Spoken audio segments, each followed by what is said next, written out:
But you know what was missing, Jill, is What? like the hottest topics that we hear in the news, Right. right? So in the news, we hear about lack of a master facility plan, right? Or we hear about White Stadium and the potential ballooning costs of White Stadium. Or we hear about this transportation, right?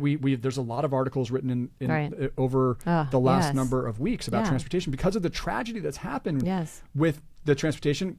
But if you look at that tragedy, we had a driver driving without the appropriate certification to drive. Right. And so that's a failure of the system and a failure of the bus contractor. We Yeah, already with spend, whom we have an atrocious contract. we do. I mean, And we have the it's most expensive contract in the country Yeah. on yellow school buses. Yeah.